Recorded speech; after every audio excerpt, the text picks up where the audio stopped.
Bottom line, we have been discussing the issue of tribalism. We are trying to get closure on this, and we're looking at the solutions that we can focus on as a country. Abbas Gulet has given his opinion. Let's take you all the way to Eldoret and see what the residents there think should be the solution to tribalism in the country. For that, I hand you over to Yvonne Okwara. Thank you very much, Linda, and also Abbas Gulet, Secretary General of the Kenya Red Cross. On that, we're going into solutions now, and of course we've touched a little bit on social media, and we will get to members of our audience in just a minute. Robert, very quickly, we just all want to give our solutions quite briefly, quick and punchy. Your solutions, you're an influencer on social media. Yeah. What's the way forward? I agree. Like I said yesterday, the best way to solve tribalism in Kenya is that to solve community problems at community level. The village barazas must be awoken, and people must talk from the community level. Again, when there's injustice happening and it's favoring you, stop and say that don't favor me at the expense of so and so. Specifically on social media?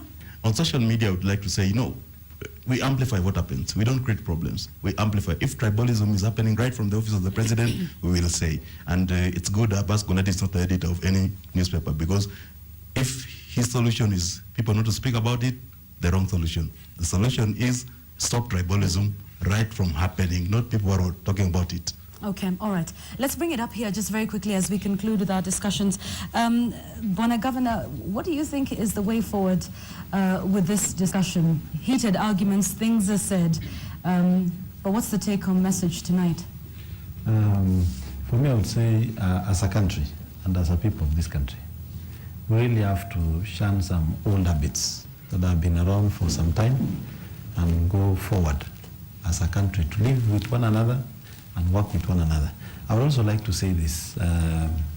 For us as county governments, we've been working very closely. Recently, we're having a whole heads conference from this county happening in Kisumu County. And we want to work very closely. That's how we are interacting. And I think what we are asking is, as county governments, to be given opportunity. I want to believe county governments and devolution is one of the solutions to these problems. The other thing I would also want to say is, as media, you will help us a lot. If, for example, today we begin hearing of the positive things happening in Wajir, we don't want media to only report the bad things that happen in Wajir or Mandera. There must be good things the county government of Wajir is doing. There must be good things that the county government of Mandera is doing. But that doesn't come to the fore. So we don't want to know Mandera for all the wrong reasons. We would also appreciate if the media can take us forward in terms of also bringing in news from those areas, which also in terms of news reporting or bringing the alumni in Kenya, they have been marginalized. I think if we inform the public more of development issues, that will take us somewhere. All right. And you're just mirroring what Our Lady said in the audience, that sometimes we don't care too much about what happens in Madrid because we don't know too much about what's happening there. Bonambati, let's talk about the role of the government. I think Bwana Mandago has talked about what's happening, at the county level. Mm-hmm. What do you think is the responsibility of the national government? For me, the first thing we need to ask ourselves, you cannot solve something you've not understood the cause. So as what the government needs to do is to retrace our steps back. Immediately after what happened in 2007, we came up with beautiful ideas on how to move forward. We identified the causes of the problems of ethnicity in this country. We call them even Agenda 4. Nothing is being said about that Agenda 4 anymore. There were historical injustices with regards to land. There were issues of unemployment. There were issues of unequal distribution of resources. I take you to an NCI Act, Section 11. It talks about three things. Number one, when it comes to access and distribution of resources, first, there must be a formula to do that. Two, if you continuously allocate resources to a region more than others, it is in the Act. That is illegal. Three, it says if you give those regions which, if you leave the regions that are starting up, that is what they call startup resource, and you give those who are rejuvenating, then it is illegal. So we need to ask ourselves whether we are doing that. And finally, our constitution is very beautiful. We need to respect our constitution. We need to know that we decided as a country to put ethnicity in our constitution, such that, as I conclude, you cannot have all the 42 ethnic communities in the cabinet of 18. But having more than 2 positions for one ethnic community in a cabinet of 18 is immoral and justified and is not in the spirit of Article 154, which talks about that the cabinet must reflect ethnic, regional balance. Okay. Thank you. The face of the nation, equal distribution of resources. That's a good place to pick up from. And I'll just ask the crowd now, if your county, not just Wasingishu County, but say you lived in Mandera or somewhere else, if your county was developed, if you had development brought close to you, would that end tribalism? I'd like to hear from the crowd with respect to that. For now, though, let's get the opinion of a lady. Let's be a bit balanced right now. A lot of men have spoken. Let's listen to this lady over here. I am Moira Chepkok, and I would like to say this. That will not end. What I think in this country is we have lived a life for too long. And what Me is that and like? the leaders. What is that like? Me and the leaders have lived a life for too long because we preach this, we say it, and we know what it is. Just as one of the leaders has said, Section 4 has indicated some of the things that are upheavals in this country. We know very well from the beginning up to now, but nobody has addressed it. We talk this here, we go to Parliament, and we live a lie. It is time we get into the real issues. Land as an issue is very emotive. Yes. Resources as an issue is very emotive.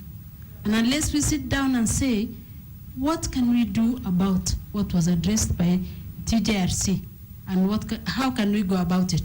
We are not going to end that. All right, just as a rider to that though, if you're given the land, if you're given the resources, if you're given that, will it end tribalism? Will tribalism end if you're given land? No, I'm not saying you're going to be given land just from outside there. If your problems are resolved historically. No, there is historical injustice where we are saying this belonged to this in a different way. But we have never come out to say, then how can we resolve it? It is not about picking land from Langas and giving it to me. It's not right. Give what belongs to the person rightfully. All right. And what was belonging to the people. And as he says rightfully, Cabinet of 18, we must look at and say, how many people can fit where? Nyanza represented, Northeastern represented, Coast, Rift Valley. And I think I want to say this. When Moi was there, he would remove a Kipsigis and put another Kipsigis. That means he was actually replacing what belonged to those people. All right. And it must rest there. Are you driving at the fact that there might be recruitment according to tribes in the counties and therefore marginalizing people within the counties as well? I think Governor said that even the counties now are becoming a bit insensitive about all this. And I have said we have a share as a person, as a citizen for this country and for Wasingishu County, and the governor and the other leaders have the same. We must really sit down. And if it comes from the leaders, from the elders, from the village and all over, we must say, what is it that is befitting us? There's this say that says, unless a man loses sight of the shore, they'll not discover another ocean. All right. And I think we have not all Fantastic seen. way to end that. We have someone from Elgeyo Marakwet County, a county that has been marginalized. Let's get that opinion. He's here right in front here in the crowd. There's a speaker from Elgeyo Marakwet. Maybe you can just give us your name and very quickly, marginalization, if resources are brought closer to you, will that tribalism where you are? Thank you so much. My name is Koche, Speaker of Elgeyo Marakwet County. I would want to go back first to where she left. I strongly believe that in 2008, 2007, 2008, yes, when we had post-election violence, we almost entered Rwanda way. TJRC came and we are trying to cure. My view is if we want to cure tribalism, implement TJRC report on land. Because that is where historical injustice lie. And I've discovered Kenyans are the best hypocrites. Because we want to bury our heads, we want to cut people when they want to express their concern, yet the reality is there are some issues that have never been dealt. All right. Secondly, Before you go to your second point, let's just get an opinion from that other end of the crowd. We're also trying to be equitable here in terms of opinions. So Manzu, maybe you can pick someone up from that end. Ningependa kuchukua kutoka kwa mwananchi wa kawaida tu ambaye angependa pia kutoa hisia zake na njia ambayo inastahili kufuatwa kwa sasa. Labda nianze na udada hapa. Well, my name is Dora, and my point of view is this, that to end tribalism, it must begin with ourselves. We begin with us as wananchi, as in from our levels at home, at our workplaces, and in different places, of course, social places. And of course, number two again, devolution, of course, you expect that devolution will come with a lot of benefits, and we've seen the benefits as well. But if you're not careful again with devolution, one of the things we've realized again is that now in our counties, when you go looking for a job, you're told, enda kwa county yako. So if we are not careful again, devolution is becoming more of a curse than a blessing to us wananchi. So my take will be that, of course, we look at devolution as a way of helping the common wananchi, but not a tribe or not just a county. Because today, if you went to even our county in Eldoret, most of the places, I'm not ashamed of saying this, one of the things you'll be saying, of course, you'll be asked, what is your name, your second name, and then you'll be told, okay, end up a county yako. So, and of course, that's what is happening. So it begins with us from a level of a common management. Do you think it was a bad decision to delineate the counties according to what seemed to be tribal lines? It wasn't a bad idea, but what is happening here is that we took it the wrong way. We took it the wrong way, of course, and misused it. So now that we all want to empower our tribes, if I feel like I was marginalized as a tribe, and of course my tribe is not heard and all that, I will want, of course, to ensure that once I'm there, I'll ensure that my tribe is well represented. Asante sana, asante sana. Nafikiri tutaenda kwa huyu kijana pale mwisho, tupe maoni yake na njia ambayo inayostahili kufuatwa kukomesha ukabila. Endelea. Okay, my name is John, a resident of the town. I think what needs to be done will have to start with the leaders themselves, the politicians. Because what happens is, whenever you get a problem, whenever another politician attacks you, you drag the whole community into your problem. I mean, you call your own people, you call the people of the county to assist you attack the other person, defend your rights instead of following the right channels. I think what we need to do as wananchi also is to ensure that you don't allow yourself to be dragged into this trap of leaders, because leaders will incite us, and then they will go down together, and we will remain fighting ourselves. All right. So I think that is my opinion. Tujiangalie sisi wenyewe kwanza. Tujiangalie sisi wenyewe, tusikubali kutekwa na viongozi. Asante sana, asante sana. Nafikiri ningekuja kwa mzee hapa kabla tuende upande wa pili. Thank you. As I said earlier, I am Joseph Mwaura.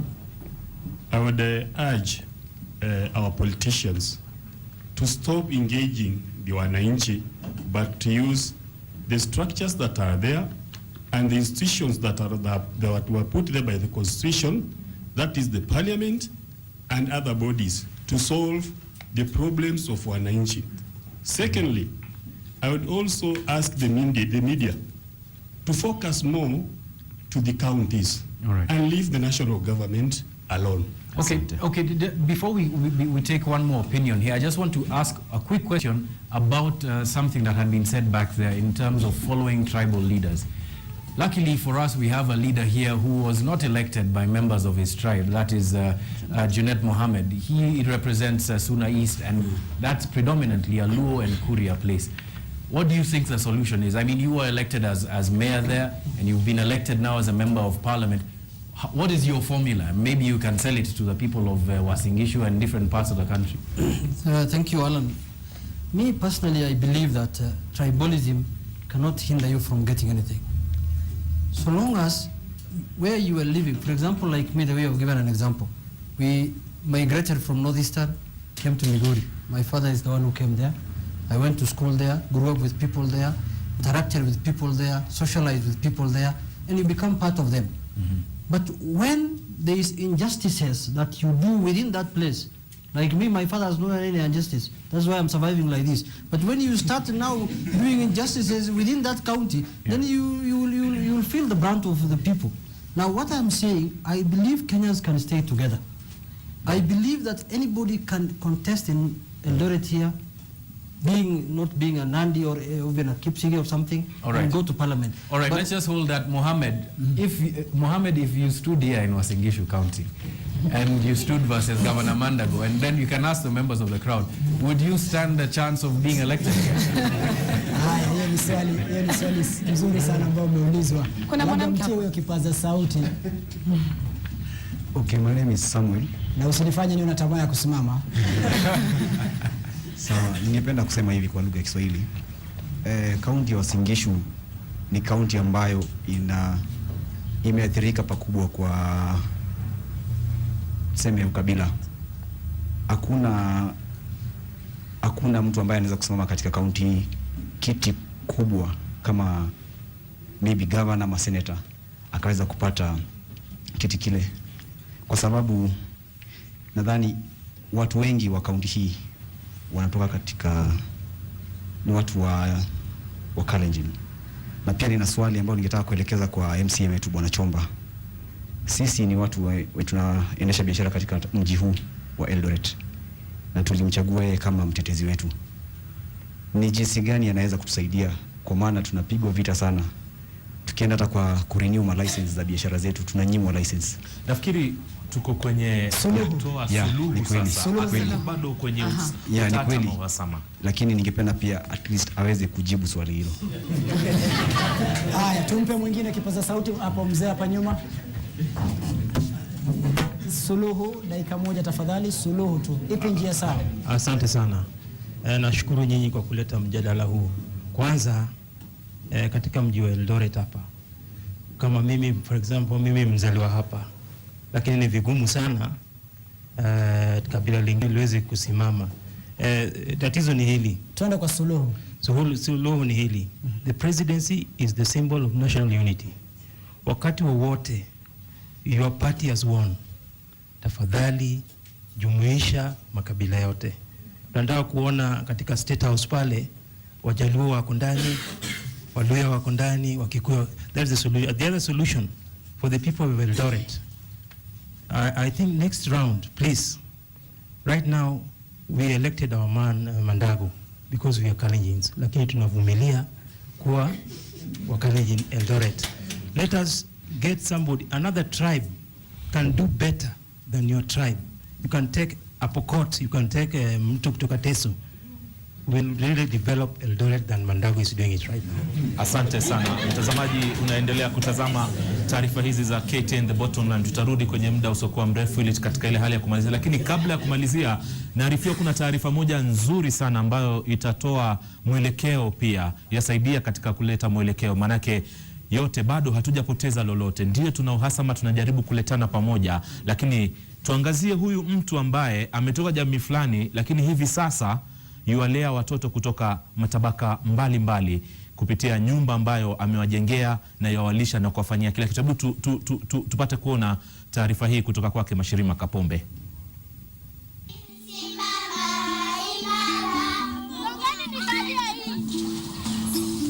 Taswira tuliyoipata katika boma la Daktari Charles Muli na mkewe Esther, watoto zaidi ya 700 wanaojumuika pamoja katika kila namna, hata huwezi kujua ni wa kutoka eneo gani la Kenya. Umekula mpaka ungejipaka chakula kabisa. Wazazi wanaowafahamu ni hawa wawili ambao wanahakikisha hawakosi chochote. Daktari Muli alipata dira ya kuwasaidia watoto waliotelekezwa au kudhulumiwa mwaka wa 90, miaka 4 baada ya vijana wa kurandaranda mitaani kuiba gari lake alipoingia kushughulikia biashara zake katika jumba la Nyayo. Street boys sikuwapatia chochote, hata mkate sikuwanunulia. Basi ikanikumbusha wakati wangu wa zamani, vile nilikuwa nikipatambika, nilikuwa kijana mdogo. Mkewe anasema mambo hayakuwa rahisi, haswa kutokana na jinsi walivyokuwa na watoto wadogo ambao walikuwa hawaelewi watoto zaidi walitokea wapi. Nikawaeleza hao watoto hawana wazazi na sisi ndio wazazi wao, na ninataka muwapende kama ndugu zenu. Walikuwa na toys, dollies and nyumba yetu ilikuwa smart sana. Lakini kulete hao watoto wa karibu vyoo wanapanda huko juu na miguu, panda juu ya mahali unaketi vizuri, wanapanda juu.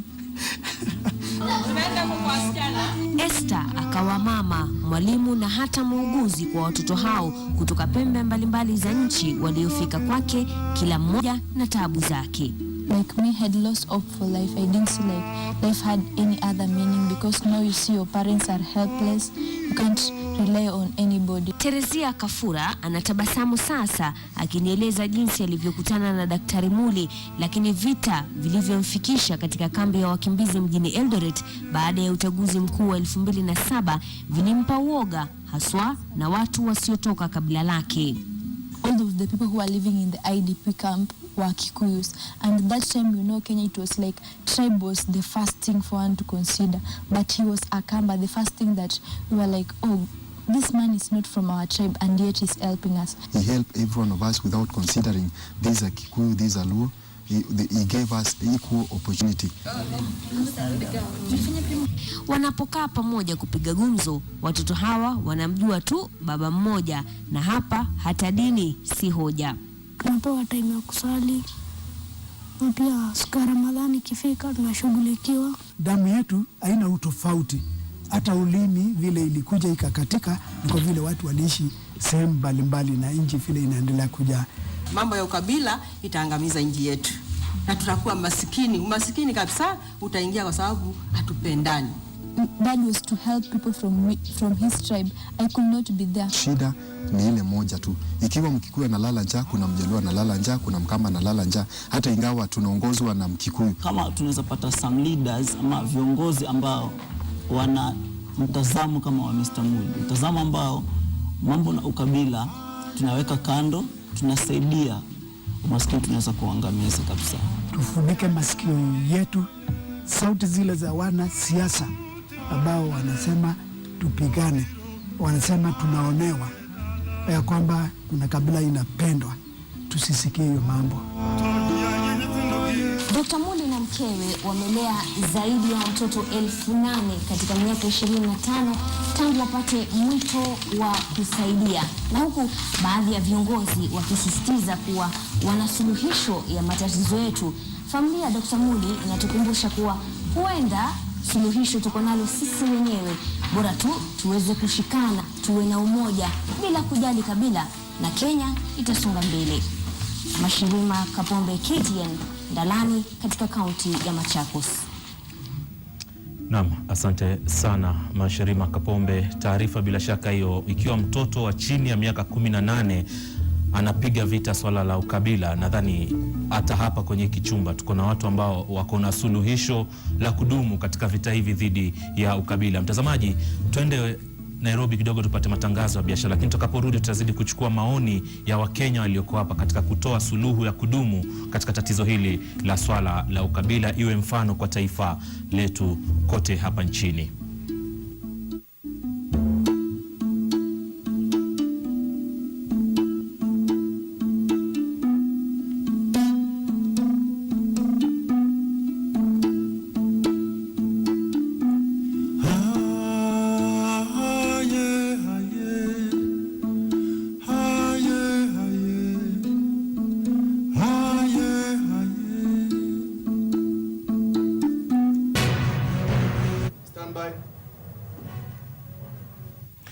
Asante sana mtazamaji, unaendelea kutazama taarifa hizi za KTN The Bottom Line zinazokujia kwa njia moja kwa moja kutoka kaunti ya Uasin Gishu katika mji mkuu wa Eldoret ambao ndio makao yake makuu. Kumbuka tuko katika awamu ya mwisho na tunachukua maoni ya wenyeji kuambatana na swala zima la ukabila, na njia ambayo itakayofuatwa ni kuleta suluhu kwa wenyeji kuja pamoja na kuendelea kuishi kwa pamoja. Nitachukua maoni ya watu wawili watatu, nikianza na mama mmoja hapa ambaye atafaa kutuelezea njia ambayo itakayofaa kufuatwa katika kutuleta Wakenya pamoja.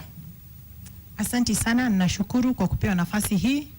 Kwa majina naitwa Mheshimiwa Rose Kisama, mimi ni balozi wa amani. Na swala hili mnalolizungumzia la amani ni swala nyeti, na si mambo ya kuchezea wakati tunazungumzia amani.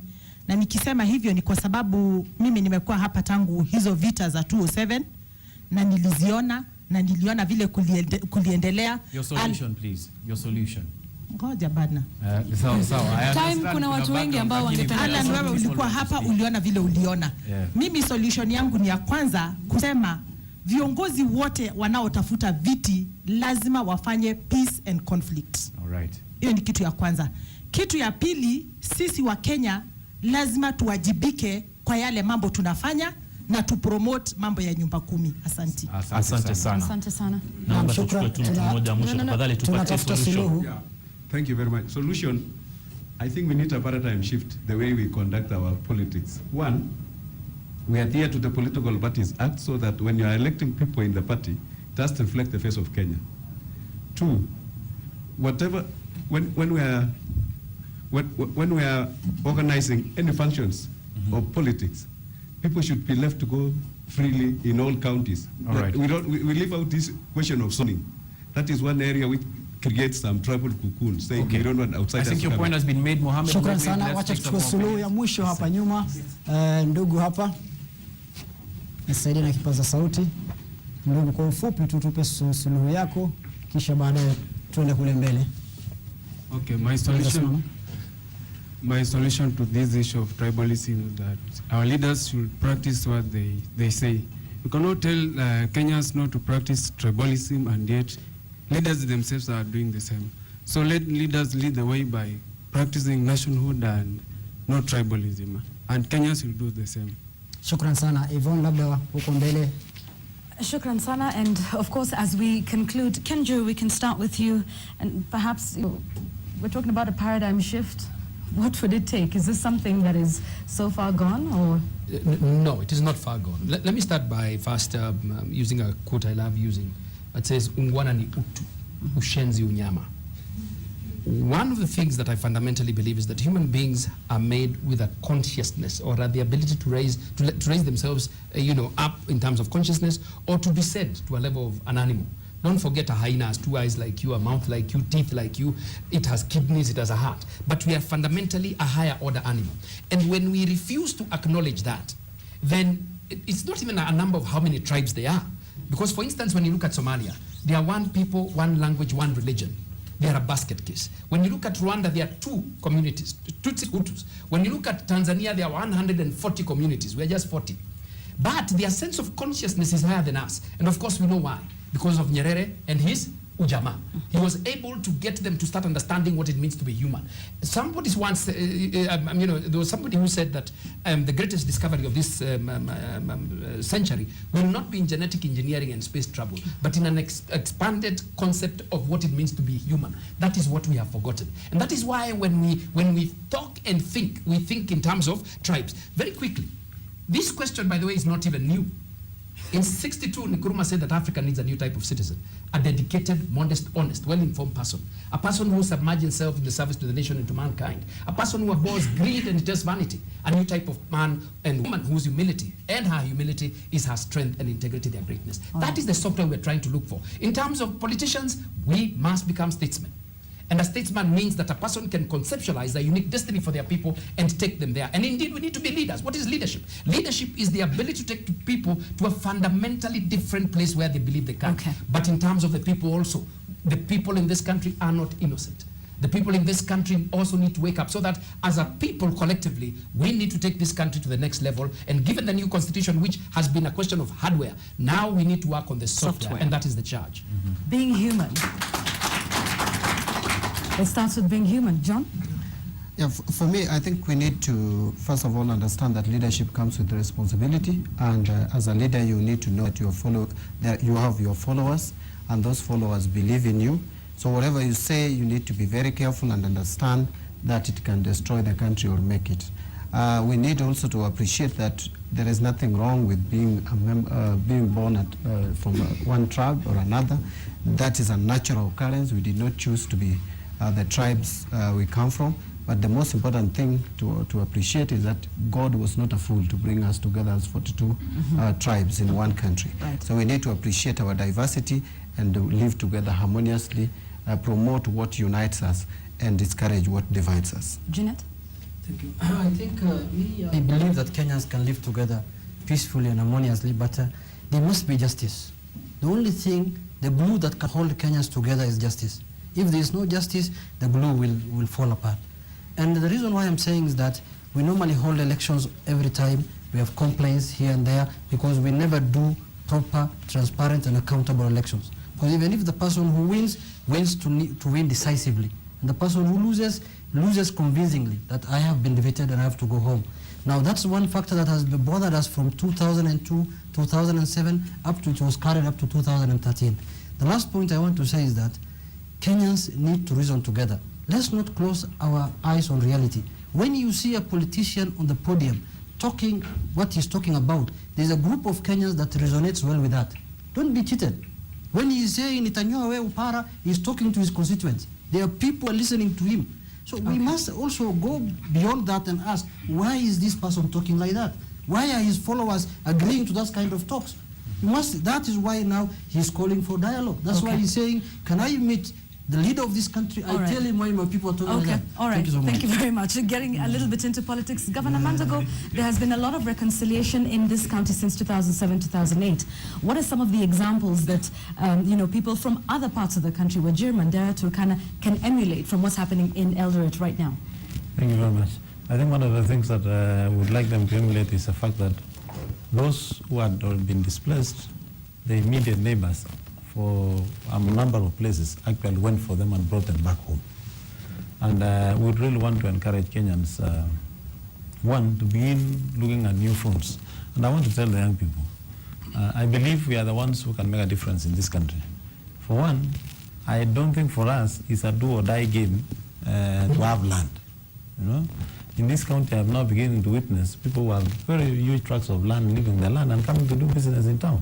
I think we begin changing this issue of historical injustice of land and begin focusing on new other economic fronts.